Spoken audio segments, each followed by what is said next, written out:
او انسانانو کې بیا مسلمانان هغه خلق دی چې هغه زنانو ته د هغې حقوق نه ورکوي. د اسلام تعلیمات د دغه یورپیانو د دغه کافرانو په ژبه باندې د هغې د وینا مطابق هغه تعلیمات دي چې انسان ته په انسانانو کې زنانه ته حقوق نه ورکوي. دا بیخي حقایق مسخ کول دي. تاریخ تاسو وګورئ چې دغه کافر مخلوق چې هغه د اسلام هدایاتو سره څه تعلق نشته، د هغې په معاشره کې زنانه د لوبو یو ګوډاګۍ ګڼلی شي، د لوبو یو داسې لوښی ګڼلی شي چې دا نارینه به د هغې نه خپل خوند حاصلی، نور د هغې سره څه شته نه. او دغه یورپ چې نن ما او تا ته د حقوق نسوا سبق وایي، په سن 1919 کې د فرانس په پارلیمنت کې قانون پاس شو چې زنانه انسان دی. خبره ته سوچ کوئ جی، د 1919 پورې د فرانس په علاقه کې دا زنانه د سره انسانانو کې شمار نه وه، او په دغه تاریخ باندې هغې قانون صرف دومره پاس کو چې دا زنانه انسان دی. نو ښکاره خبره ده دا قانون چې کله پاس کیږي یا جوړیږي د هغې الفاظ ډیر مبهم او مختصر وي، د هغې بیا په نورو جزئیاتو باندې تشریح کیږي. نو چې کله ورته دا حیثیت ورکو چې دا انسان دی، نو د نارینه سره په ځینو خبرو کې برابر کړه. وی اوس به دې ته دغه حقوق ورکول غواړي چې کوم نارینه سره موجود دي. نارینه بهر ګرځي، دې ته پکار ده چې دا هم بهر ګرځي. نارینه کار روزګار کوي، دا به هم کوي. نارینه لګیای د کور خدمتونه هم کوي، نو دا به هم د کور خدمتونه کوي. دا قسمه قسم حوالو سره هغې ورته ذمهدارۍ هم حواله کړې. خو د ټولو نه غټ نقصان یې دغه وکړو چې د هغه فطري تعلیم نه زنانو ته وی تاسو کورونو کې کینئ،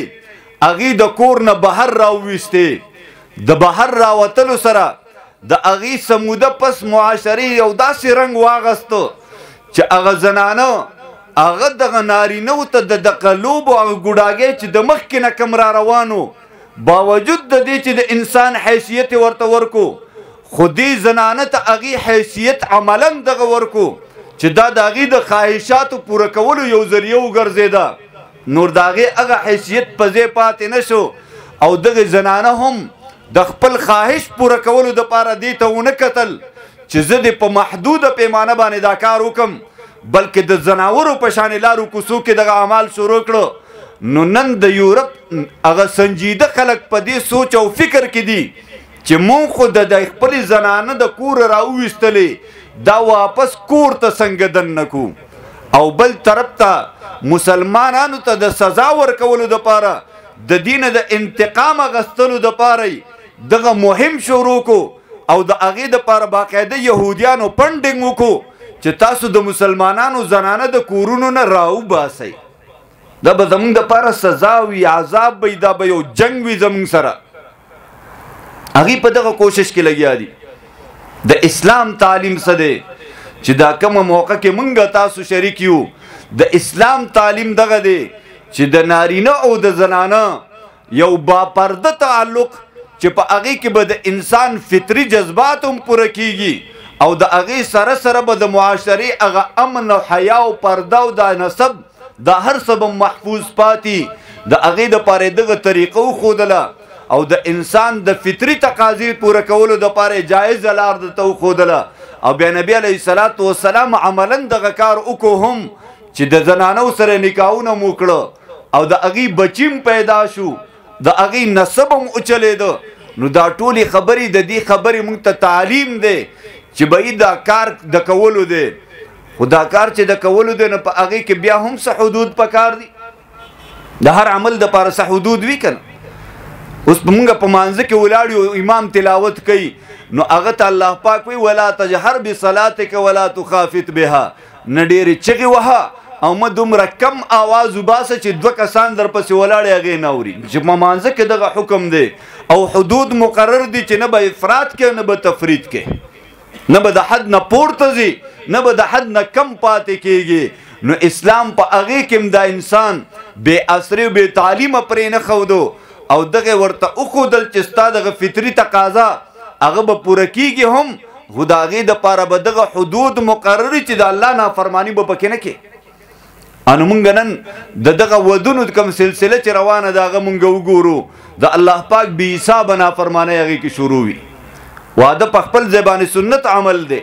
په هغه کې دغه نور سنت اعمال او واجب او فرض اعمال هغه بار مونږ ته مخې ترازی هغه سر ترسي خو انسان پکې خپل شیطانی خواهشات پوره کول غواړي په هغه کې اسراف او تبذیر عمراشي په هغه کې د بے حیايي او د بے پردګۍ مظاهره موشي په هغه کې د ډزو ډومبکو او بل طرف ته د ډولکو سورنا د هغه اهتمام وکړي شي نو چې دا کوم پیسې هغه باندې لګي کم وخت هغه باندې لګي کم عمل کې یو سړی شریکيږي دغه ټول ډیر شي حرام کارونه راجم شي هغه خپل خوشحالي انسانان بیا ورستو په غم باندې بدل کی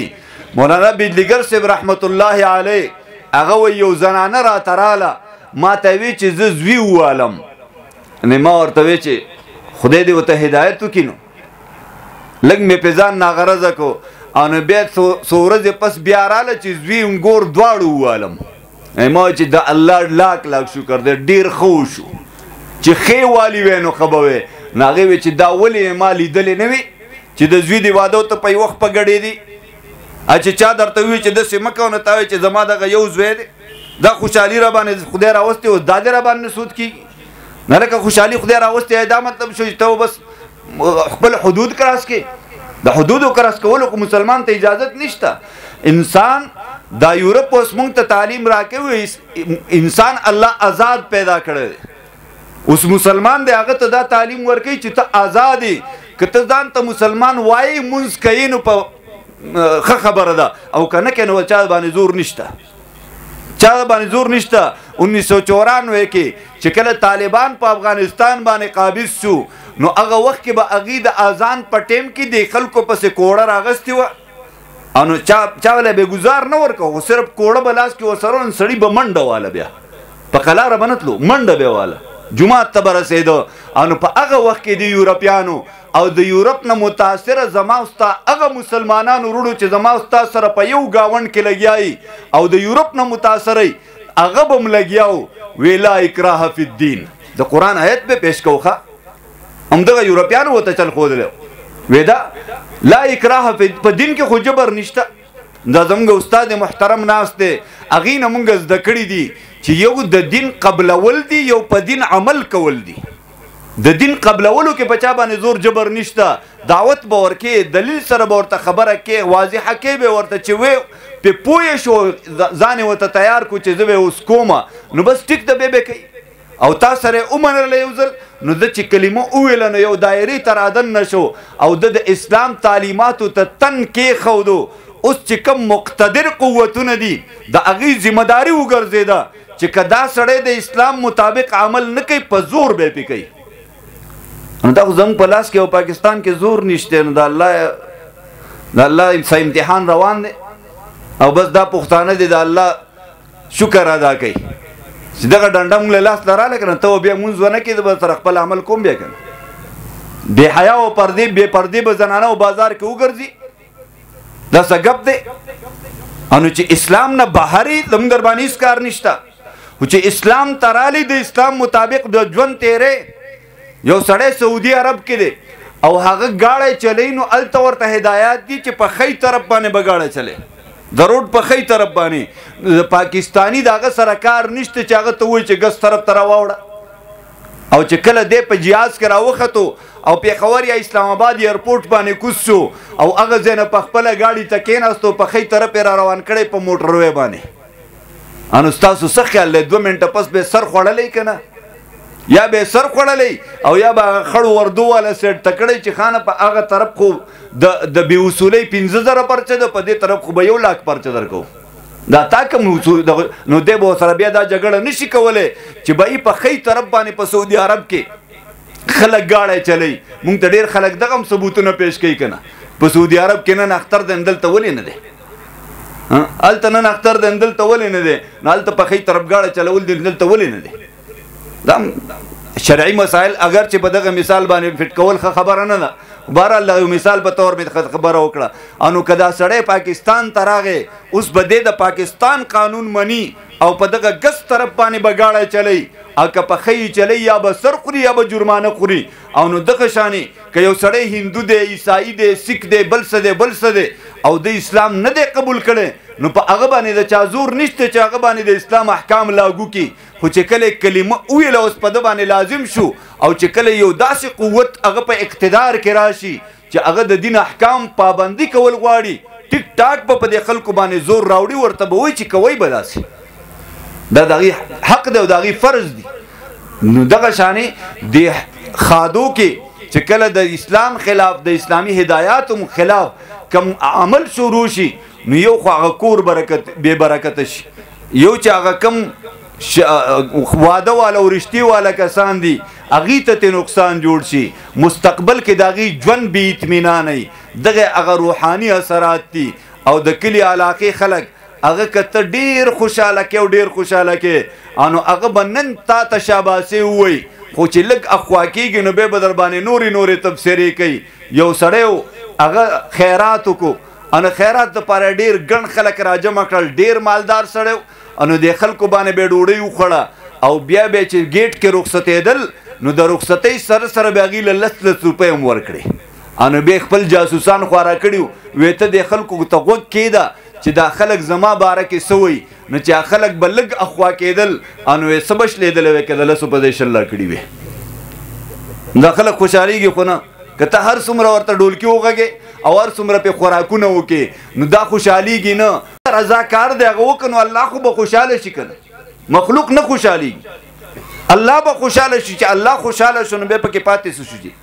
بیا به الله چې چا شو من کان لله کان الله له چې چا الله شو نو هر څه د هغه شو نو الله پاک دغه موقع د کور باندې راوستې ده ډاکټر صاحب دلې هغې د دې علاقې خدمت کوي